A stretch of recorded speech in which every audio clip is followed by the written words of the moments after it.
my name is Maria Albornoz. I'm a teaching artist with the Clay Studio, and for today's Clay at Home video, I'm going to show you how to make a butter dish.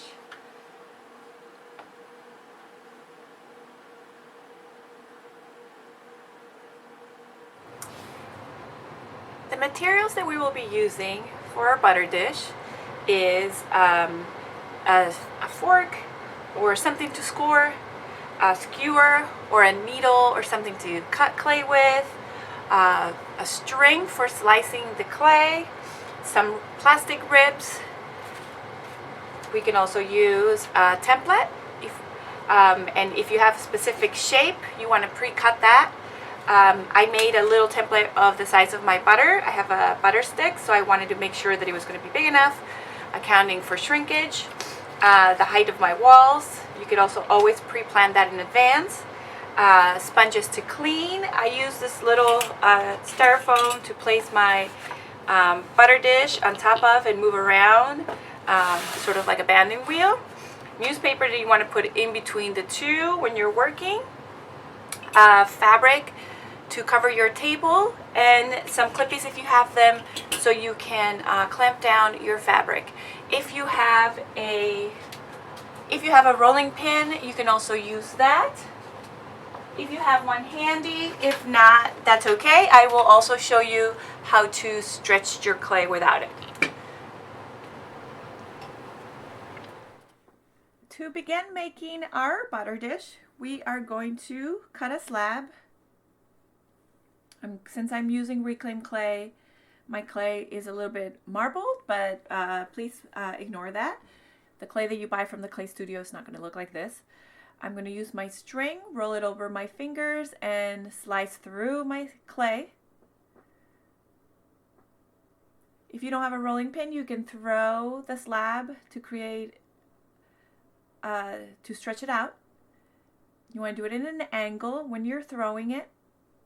And don't worry about the fabric creating an imprint. You can smooth that out later with your ribs. If you do have a rolling pin, you can roll, and the way we do it is we roll a few times and flip over, roll a few times and flip. As you're stretching your clay, use your template as your measuring guide. You want to make sure that your slab is as big as the walls of your template. And then once we got the desired length of your slab, you're going to use your rib to smooth any air pockets or any markings that your fabric might have made. Now I'm going to, with my skewer, cut my template out. And since my butter dish is going to be an oval, I'm going to cut the bottom and the top with my template that I designed in advance. Clump up all your clay, put it in a bag so you keep it moist for future projects. I'm going to put one piece away to stiffen up a bit while I work on the other one. Before I cut, I want to make sure that it fits, so you want to lay your slab on top of your other piece that you cut, and with a fork or a knife or anything that you have around, you want to make sure that you create scoring marks. And because I want the bottom of my dish to fit, I'm going to put my walls on top of my slab, of my oval, because I want everything to fit together like a box.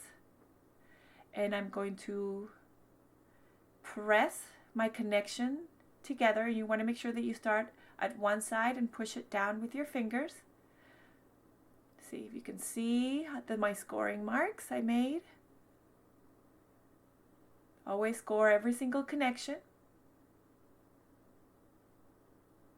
I'm going to press it all down. I'm going to use my fork to stitch my two pieces of clay together, and by doing that I'm pushing clay from the bottom up and from the top down, and that creates a better sealed. And then I'm going to, with my rib, smooth it all out. Always supporting the opposite side so it doesn't warp, so you don't push it and end up stretching it and making it worse. And I always do all of this standing. I find it that I can see better and I'm in a better position for smoothing if I'm on my feet. Always remove the extra clay from the rib when you're smoothing. And then I'm going to create a tiny little coil to seal the inside of my connection. It makes it more structurally sound if you do this. I'm going to do it right there at that angle. I'm going to put it right in the corner where the wall meets the floor. And I'm pushing down as I'm attaching it. If you press it well, you don't have to score it if it's wet enough. And since my clay is wet, that seals it up really well, and you don't really have to score that connection. I'm going to make another one for the other side. Dip it in water and then attach it. Press it down really well.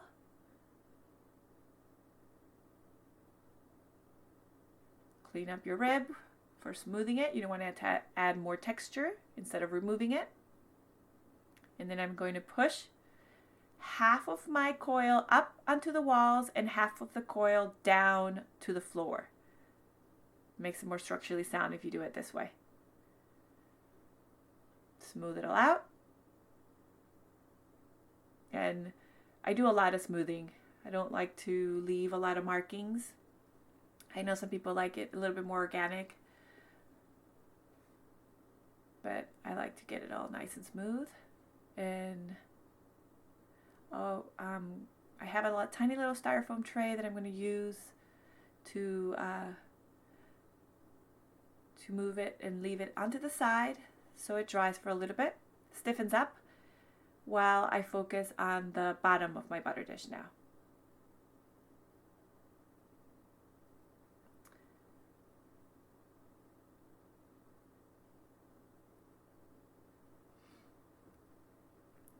Use my template again to cut another wall, but this time I'm going to cut a wall that is about 1/2 inch. I don't want it to be too big. And I had previously measured this.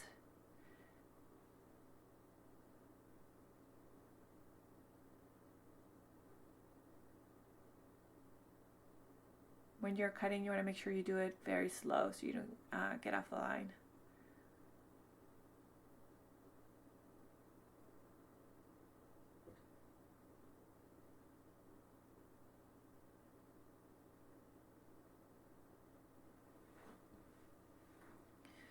And I'm going to, this time, put the walls on the outside of the oval, not on the top of the oval. That way one will fit inside the other. Score, a little bit of water, and around my piece.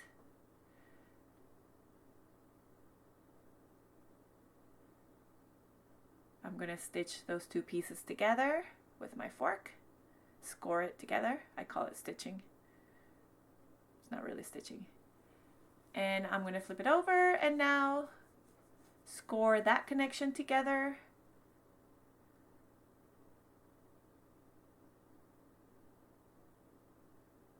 And then smooth it out.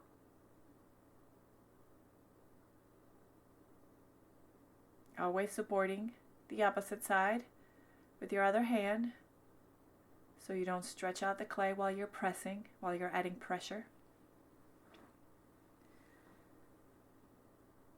Smooth the inside.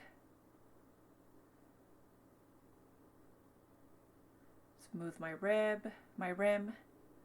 And I'm not happy with one section of my wall. I think I made it a little too uneven, so I'm going to cut a little bit of a section and I'm going to substitute it.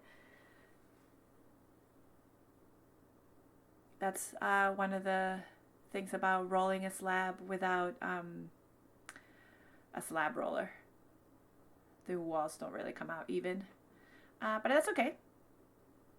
Nothing is permanent until it's fired in the kiln, so we can always change things.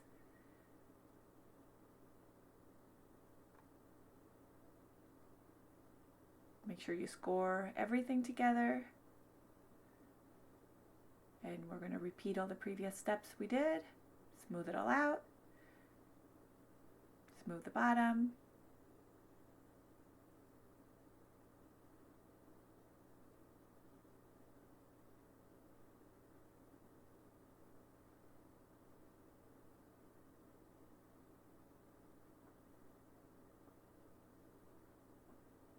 And I made like 4 different ribs with different plastics for thicknesses,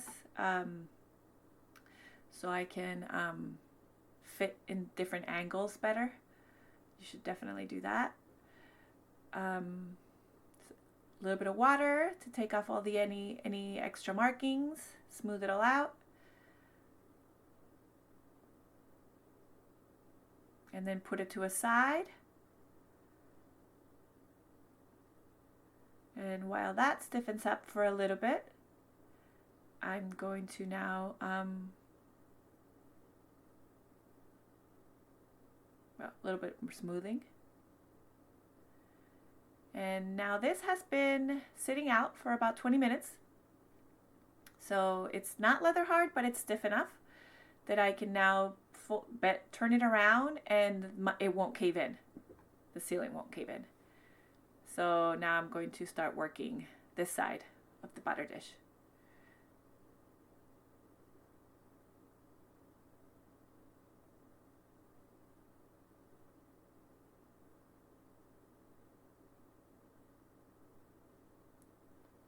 And it depends how perfect you want it. I'm doing a little bit more smoothing, compressing all my walls, making sure my rim is going to be nice and compressed.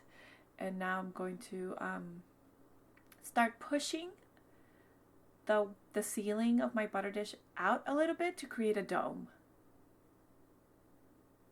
You want to do this gently and in sections. You don't want to do it all at a time. But I want a little bit of a round top. So I'm going to push out and then cut some clay off, shave some clay off with my rib. So I'm going to shave it all, and as you shave off clay, you want to make sure that you remove that from the rib so it doesn't add too much texture, so that you don't take too long smoothing it out. A little bit more pushing to make it more even.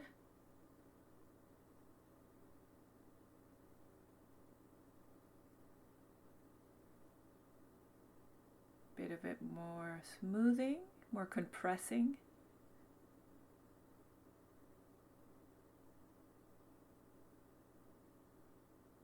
If you have the luxury to have your tools at home, then you could probably reduce all of the smoothing time if you had a rubber rib.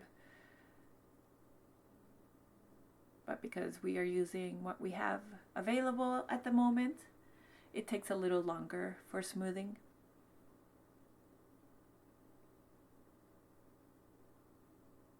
But I want to rub all the markings off. I don't want any tool markings, any fingernail markings, nothing left on my clay.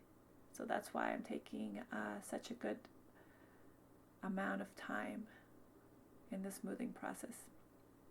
Let that sit for a little bit and stiffen up. And now I'm going to pinch my walls to give it a little bit of more visual interest. I love how that texture looks.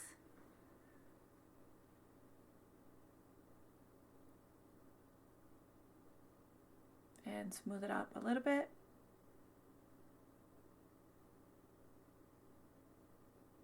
Make sure it fits. Nice.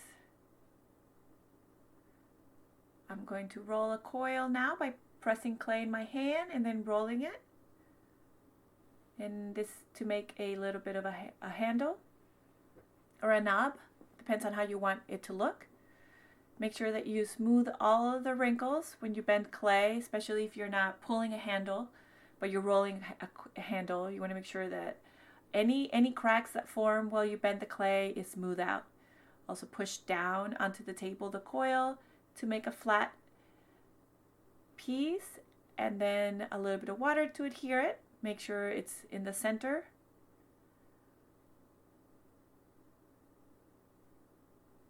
And I'm going to press it down a little bit, always having my hand supporting. A little bit more smoothing. I just noticed there were some marks left. Here we go. Nice.